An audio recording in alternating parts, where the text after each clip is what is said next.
Hello friends, ഇന്നത്തെ recipe spicy എഗ്ഗാണ്.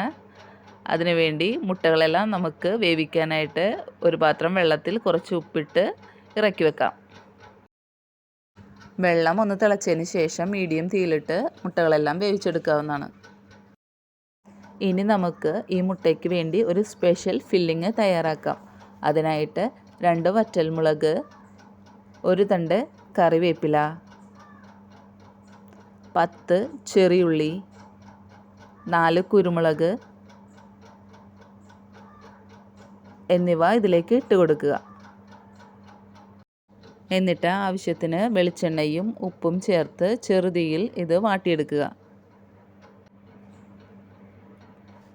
അതിനുശേഷം ഇതിലേക്ക് സ്പൈസസ് ആഡ് ചെയ്ത് കൊടുക്കാം. 1/4 ടീസ്പൂൺ മുളക് പൊടിയും 1 നുള്ള് മഞ്ഞൾപ്പൊടിയും ചേർത്ത് നന്നായി മിക്സ് ചെയ്ത് കൊടുക്കാം. ഇതെല്ലാം ഒരു മിക്സിയുടെ ജാറിലിട്ട് നന്നായിട്ട് അരച്ചെടുക്കാം. ഈ മസാലയാണ് മുട്ടയുടെ ഉള്ളിൽ നമ്മൾ ഫില്ലിംഗ് ആയിട്ട് വെച്ച് കൊടുക്കാൻ പോകുന്നത്. ഞാനിവിടെ ചെറിയ തരികളോട് കൂടിയാണ് ഇത് അരച്ചെടുക്കുന്നത്. ഈ ഫില്ലിങ് കൊടുക്കാനായിട്ട് നമുക്ക് മുട്ടകളെല്ലാം എടുത്ത് ഓരോന്നോരോന്നായിട്ട് കട്ട് ചെയ്ത് മാറ്റി വെക്കാം.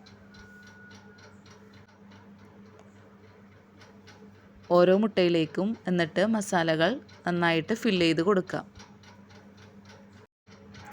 ഞാനിവിടെ മുട്ടയുടെ ഫസ്റ്റ് പാർട്ട് എടുത്ത് ഫില്ലിങ്സ് ഇവിടെ നന്നായിട്ട് സ്പ്രെഡ് ചെയ്ത് കൊടുക്കുന്നുണ്ട്.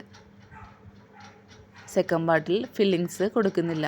അത് ജസ്റ്റ് ഇതിന് മുകളിൽ ഒന്ന് വെച്ച് കൊടുക്കുക മാത്രമേ ചെയ്യുന്നുള്ളൂ. എല്ലാ എഗ്ഗും നമുക്ക് ഇതേപോലെ തന്നെ നന്നായിട്ട് ഫില്ല് ചെയ്ത് കൊടുക്കാവുന്നതാണ്. എൻ്റെ ഈ സ്പൈസി എഗ് റെസിപ്പി എല്ലാവർക്കും ഇഷ്ടപ്പെട്ടിട്ടുണ്ടെങ്കിൽ കമൻറ്റ് ചെയ്യണം. Okay, by.